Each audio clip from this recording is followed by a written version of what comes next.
우리 함께 보실 하나님의 말씀은 사도행전 22장 1절에서 15절입니다. 부형들아, 내가 지금 여러분 앞에서 변명하는 말을 들으라. 그들이 그가 히브리 말로 말함을 듣고 더욱 조용한지라. 이어 이르되, 나는 유대인으로 길리기아 다소에서 났고 이 성에서 자라 가말리엘의 문화에서 우리 조상들의 율법의 엄한 교훈을 받았고 오늘 너희 모든 사람처럼 하나님께 대하여 열심히 있는 자라. 내가 이 돌을 박해하여 사람을 죽이기까지 하고 남녀를 결박하여 옥에 넘겼노니 이에 대제사장과 모든 장로들이 내 증인이라. 또 내가 그들에게 가서 다메섹 형제들에게 가는 공문을 받아가지고 거기 있는 자들도 결박하여 예루살렘으로 끌어다가 형벌을 받게 하려고 가더니 가는 중 다메섹에 가까이 갔을 때에 오정쯤 되어 호련히 하늘로부터 큰 빛이 나를 둘러 비치매 내가 땅에 엎드려져 들으니 소리 있어 이르되, 사울아 사울아, 내가 왜 나를 박해하느냐 하시거늘 내가 대답하되, 주님 누구시니까 하니 이르시되, 나는 내가 박해하는 나사렛 예수라 하시더라. 나와 함께 있는 사람들이 빛은 보면서도 나에게 말씀하는 이의 소리는 듣지 못하더라. 내가 이르되, 주님 무엇을 하리이까? 주께서 이르시되, 일어나 다메섹으로 들어가라. 내가 해야 할 모든 것을 거기서 누가 이르리라 하시거늘 나는 그 빛의 광채로 말미암아 볼 수 없게 되었으므로 나와 함께 있는 사람들의 손에 끌려 다메섹에 들어갔노라.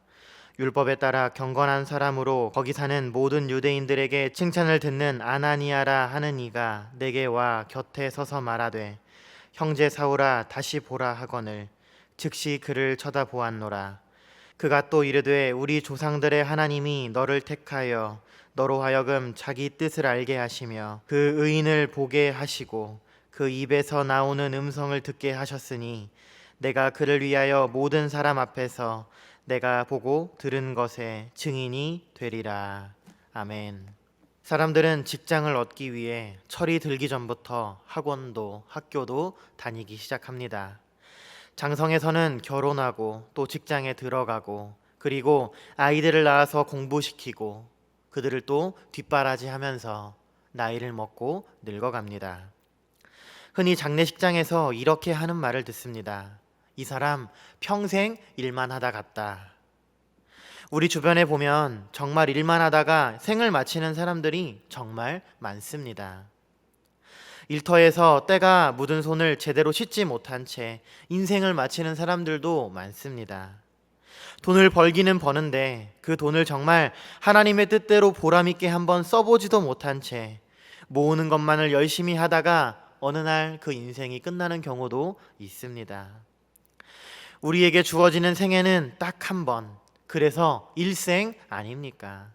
지나가면 다시 돌아오지 않는 그런 단 한 번의 인생을 사는데 정말 인생을 어떻게 살아야 값어치 있게 사는지 그런 진지한 반성도 고민도 해볼 시간이 없이 우리의 삶의 현실에 떠밀려 허겁지겁 살다가 우리에게 주어진 청춘도 젊음도 시간도 다 소비하고 마는 것이 우리의 인생이라면 가던 길을 멈추고 한 번쯤은 우리의 인생길을 돌아봐야 하는 것이 아닌가 그렇게 생각합니다.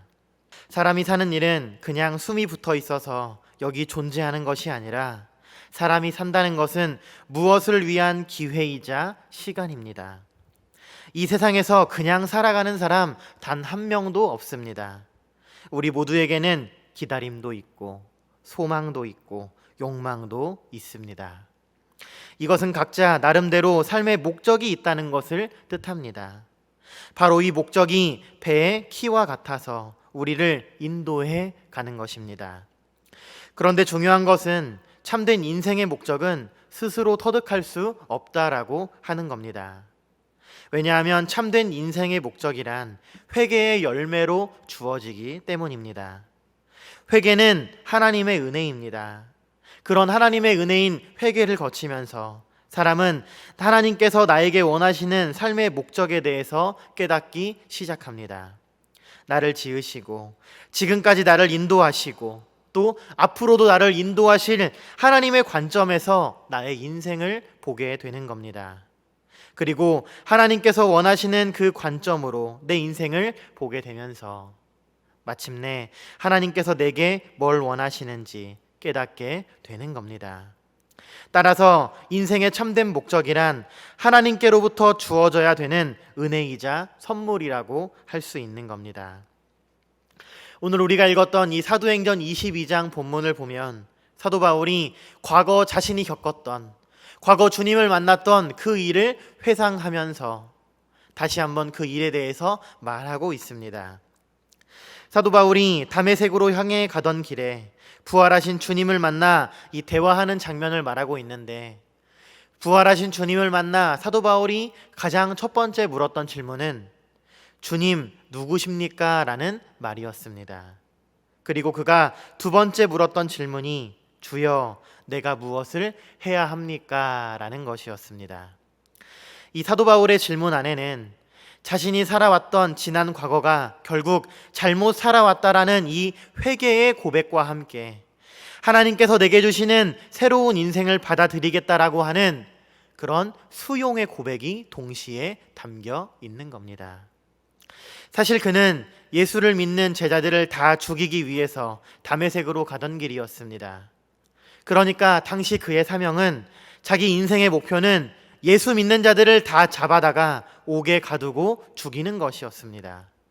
그는 생각할 때 그것이 하나님께 충성스럽게 행동하는 길이라고 그렇게 생각했습니다.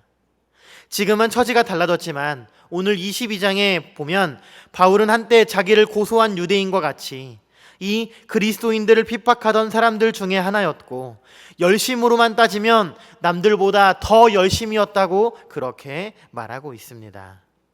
그러나 눈이 멀 정도의 밝은 빛 가운데서 그가 쓰러졌고 거기서 하나님의 음성을 들었습니다.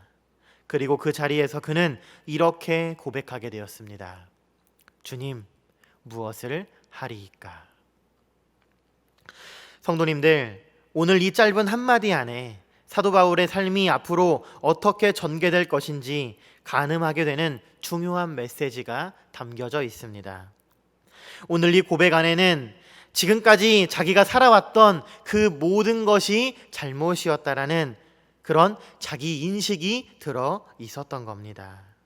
이런 탈선적 삶에 대한 분명한 인식이 오늘 사도 바울에게 있었습니다. 오늘 본문에 보면 그는 1인칭의 관점에서 자신의 경험을 진술하고 있습니다. 주여 내가 무엇을 하리이까? 라고 하는 이 고백 속에 지금까지 내가 잘못 살았다는 선언이 담겨 있습니다. 스스로 하나님을 위한다고 했지만 사실 그것은 하나님을 위하는 것이 아니라 하나님을 대항하는 것이었습니다. 하나님께 충성한다고 했는데 그것은 사실 하나님을 대적하는 일이었습니다. 자신을 하나님을 사랑한다고 한 일인데 사실 그것은 하나님의 원수의 길이었다, 그 말입니다. 이런 기가 막힌 노릇이 어디 있겠습니까? 일평생 수고했고 신앙생활에 전심전력했고 헌신했습니다. 그런데 만약 내가 주님을 대면하는 날에 주님께서 나에게 말씀하시기를 나는 너 모른다고, 너는 내게 아무것도 한 것이 없다고 말씀하신다면 이것보다 더 큰 낭패가 어디 있겠습니까? 아시는 것처럼 사도 바울은 유대인으로 태어났습니다. 이방인 중에 개종한 유대인이 아니라 혈통적으로 유대인이었습니다. 그는 소아시아 남부 지역에 위치한 다소에서 태어났지만 어린 시절 부모님과 함께 예루살렘으로 이주했습니다. 그래서 그가 예루살렘에서 성장하는 동안에 가말리엘 문화에서 율법을 공부했습니다. 오늘 이 3절에 보시면 조상들의 율법이라는 말이 나옵니다. 이 조상들의 율법이 무슨 말이냐면 모세가 율법에 기록한 그 내용을 기반으로 하는 613개의 규범들을 말합니다. 다시 말하면 구약 성경에 보면 모세가 그들에게 준 율법이 있죠. 그런데 그 율법을 어떻게 지켜야 할지 유대인들이 대대로 그것들을 이렇게 해석해 놓은 것들이 있는데 그것을 바탕으로 다시 실천적 규범인 613개의 규범을 만들어 놓았습니다. 그것을 흔히 미시나라고 하는 그것을 말하는데요. 그 미시나를 지금 말하고 있는 겁니다. 그러니까 조상들의 율법에 엄한 교훈을 받았다라고 하는 말은 이 모세가 전해주었던 율법만을 지키는 것이 아니라 더 나아가서 유대인 대대로 지켜져 왔던 그 조상들의 대대로 지켜져 왔던 613개나 되는 그 실천적인 규범까지도 그가 지켰다라는 그 사실을 지금 말하고 있는 겁니다. 그리고 그 규범들을 지키기 위해서는 어떠한 어려움이라도 그가 감수하겠다는 마음으로, 그런 마음가짐으로 살았다라고 하는 것을 지금 말하는 겁니다. 말하자면 그는 어린 시절부터 모세의 율법을 지키기 위해 전심전력했습니다. 더 나아가서는 조상들의 율법을 지키는데도 있는 힘을 다해 최선을 다했다, 그런 말입니다. 그런데 그는 거기서 그치지 않았습니다. 더 나아가서 그는 모세의 율법이나 혹은 장로들의 유전을 지키는 것을 반대하는 사람들, 말하자면 그리스도인들을 박해하는 데까지, 그 자리까지 이 사도 바울은 나아갔습니다. 왜냐하면 당시 초대교회의 그리스도인들이 장로들의 유전을 지키지 않아도 된다고 선언해 놓은 상태였기 때문이었습니다. 이 사도행전 15장에 보시면 교회의 일원이 될 때 누가 그 교회의 일원이 되냐는 것에 대하여 이 사도들은 이 사도회의를 통해 이렇게 결론을 내렸습니다. 할례를 받을 필요도 없고 유대교로 개종할 필요도 없고 헬라인이든 유대인이든 그저 예수 그리스도를 믿는 이 믿음 하나만 있으면 교인이 될 수 있다, 교회의 일원이 될 수 있다라고 하는 그 사도회의의 결론을 내어놓았기 때문인 겁니다. 그러니까 절기라든지 할례라든지 제의식이라든지 이런 것을 지키지 않아도 된다고 그렇게 결론을 내렸던 겁니다. 그러니까 유대인들이 볼 때 이것은 유대교에 대한 정면 도전이었습니다. 그래서 유대인들은 그리스도인들을 핍박했는데 그 일에 가장 앞에 서 있던 인물이 누구였냐면 바로 이 바울이었습니다. 그는 그리스도인들을 잡아다가 죽이고 옥에 넘기는 것을 하나님께 충성하는 것으로 생각했습니다. 그의 이런 삐뚤어진 광기는 예루살렘에만 국한하지 않고 다메섹으로까지 확장되었습니다. 그는 그리스도인들이 있는 곳이라면 어디든지 따라갈 생각이었습니다. 그래서 그날도 그는 다메섹으로 가는 길이었는데 그 길에서 부활하신 주님을 밝은 광채 아래서 만나게 됩니다. 그렇게 그 가던 길에서 주님을 만나게 되었는데 주님을 만나고 나니 문제는 자신이 그렇게 열심을 내며 그렇게 살아왔는데 그 일이 하나님께는 충성이 아니었다라고 하는 겁니다. 자기가 지금까지 했던 일은 하나님께서 원하시는 일이 아니었던 겁니다. 주님께서 그에게 했던 말씀이 그에게는 비수처럼 꽂혀 들어왔습니다. 사울아 사울아 내가 어찌하여 나를 박해하느냐. 알고 보니 그는 하나님을 위해 충성을 다하는 자가 아니라 하나님을 대적하는 자였다라는 사실을 그가 알게 되었던 겁니다. 한번 생각을 해보시기 바랍니다. 율법을 지켰고 율법을 따라 행하기 위한 613개의 규범도 지켜 행했습니다. 하나님께서 그에게 명령하신 율법의 조항 중에 어떤 것도 그가 행위로 범한 적이 없다라고 하는 그런 자부심이 있는 사람이었습니다. 그런데 왜 그가 하나님을 핍박하는 자로 드러나게 된 것입니까? 오늘 본문이 우리에게 생각하도록 만드는 의문이 바로 이것입니다. 성도님들, 한 가정에서 믿는 자로 태어났습니다. 그래서 직분도 받았고 헌신도 했습니다. 그렇다고 해서 그렇게 살아가는 그 자체가 하나님께서 받으실 만한 헌신이 안 될 수도 있다라는 사실을 우리는 알아야 하는 겁니다. 때로는 종교적인 열심이 광기가 될 수 있음을 우리는 알아야 하는 겁니다. 중동의 무슬림들이 신을 위한다라는 명분으로 자살 테러를 감행해서 사람들을 죽이고 파괴적인 행동을 한다는 것을 우리는 알고 있습니다.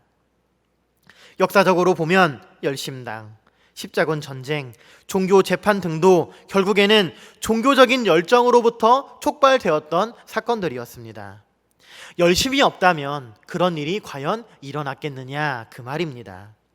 우리 역시 하나님을 위한 열심을 품고 인생을 살아가고 그렇게 신앙생활을 하고 있습니다. 그런데 그런 열심이 때로는 하나님을 거스르는 행위가 될 수도 있다는 사실을 우리는 기억해야 하는 겁니다.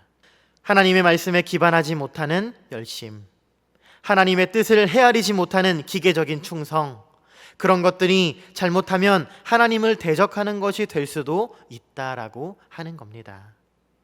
하나님을 향한 냉담함도 문제지만 그러나 하나님을 향한 열정도 때로는 냉담한 만큼이나 위험할 수도 있다라는 점을 우리는 알아야 하는 겁니다. 주여 내가 무엇을 하리이까? 라고 하는 이 사도 바울의 말은 그 시점까지 자신의 삶이 결국 탈선과 파탄이었음을 고백하는 말이었습니다. 그가 주님을 만났을 때 비로소 하나님께서 내 인생을 어떻게 보고 계시는지에 대해서 깨닫게 되었다라고 하는 겁니다. 예로부터 정해진 틀에 따라 무의식적으로 살아가는 위험을 우리는 경계해야 합니다. 전통이나 관습이나 혹은 특정한 사회에 이 보편적인 흐름이 있습니다. 그런데 그것들에 따라 사는 것이 안전하게 보일지 모르지만 그게 하나님의 뜻에 반할 수도 있다는 것을 우리는 경계해야 합니다. 사도 바울이 저질렀던 잘못 중에 하나가 바로 이것이었습니다. 조상들이 걸었던 그 길을 그냥 답습하기만 하면 하나님께서 그것을 충성스럽게 받으실 것이라고 그가 생각했던 겁니다. 관례와 전통에 따라 사는 것이 편안할지라도 결국 그것이 스스로를 고립시킬 수도 있음을 우리는 알아야 하는 겁니다.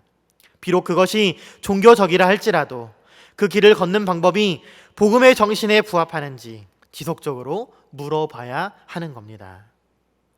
오늘 우리의 삶을 점검하기 위해서는 성경이 제시하는 기준이 있습니다.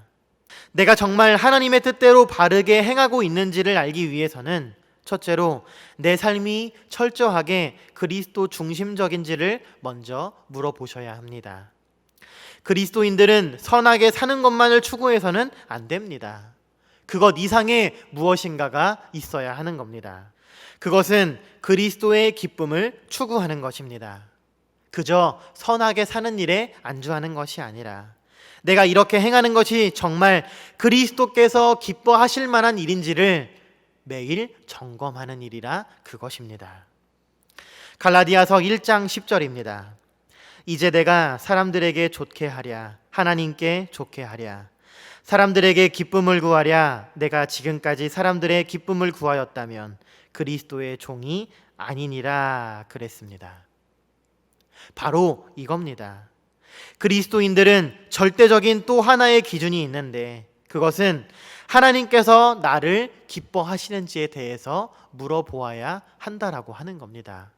이런 점검이 나에게 있어야 한다라고 하는 겁니다. 성경을 보고 그것을 문자적으로, 기계적으로 그것을 내 삶에 대입할 것이 아니라 하나님께서 과연 내가 이렇게 말하고 행동하는 것을 기뻐하실지 오늘 내 속에 성령의 도우심을 받아 한번 물어보셔야 합니다. 이것이 성경이 말하는 첫 번째 기준입니다. 두 번째는 하나님을 섬기되 하나님께서 원하시는 방법을 따르고 있는지를 우리는 물어봐야 합니다. 우리가 살아가는 사회는 목적을 이루기만 하면 수단과 방법을 별로 중요하지 않다라는 이런 실용적인 사고방식이 교회나 사회나 아무튼 우리가 살고 있는 이 전반에 만연해 있는 그런 시대입니다. 그러나 성경은 말하기를 목적도 중요하지만 수단 역시 목적만큼이나 중요하다고 말씀하고 있습니다.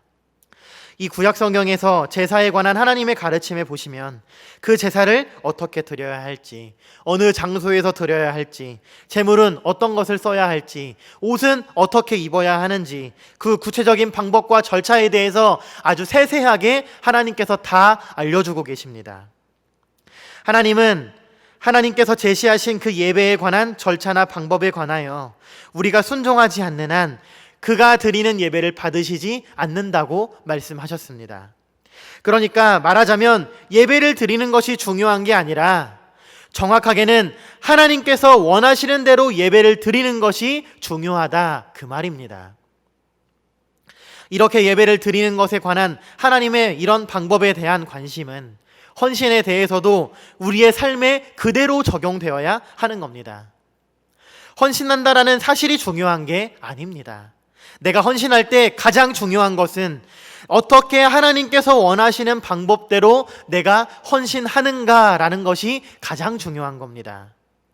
자의적인 방법으로 하나님을 섬기는 것보다 위험한 것이 없는 겁니다. 세 번째로, 하나님께서 내게 구하시는 삶의 목적과 그 의의를 인지하고 있는지 물어보셔야 합니다. 성도님들, 하나님께서 나에게 무엇을 원하십니까? 다른 사람이 아니라 내게 하나님께서 무엇을 원하시는지 한번 물어보신 적 있습니까? 우리가 이 땅에 사람으로 태어났습니다. 한평생을 사는데 그냥 단순히 먹고 마시다가 생존하다가 그렇게 인생을 끝내는 것을 원하는 것은 아니잖아요. 하나님께서 나를 이 땅에 보내셨다면 나를 보내실 때 어떤 목적이 있었을 것 아니겠습니까? 그걸 물어보셔야 합니다. 그리고 하나님과 나의 그런 인격적이고 의식적인 관계 안에서 내게 요구하시는 그 하나님의 명령을 들어야 하는 겁니다. 그리고 그것을 붙잡고 그것을 이루기 위해 부단히 달려가는 바로 그것이 하나님께서 원하시는, 하나님께서 우리에게 요구하시는 삶에 대한 바른 자세입니다. 성도님들, 사람들이 나에게 당신은 누구입니까? 라고 물으면 오늘 우리는 나를 어떻게 소개하시겠습니까? 오늘 그리스도인으로서 내가 남에게 나를 소개할 때 내가 내놓아야 하는 가장 바른 성경적인 대답이 무엇이겠습니까? 사도 바울은 자신을 그리스도의 일꾼이라고 소개하고 있습니다.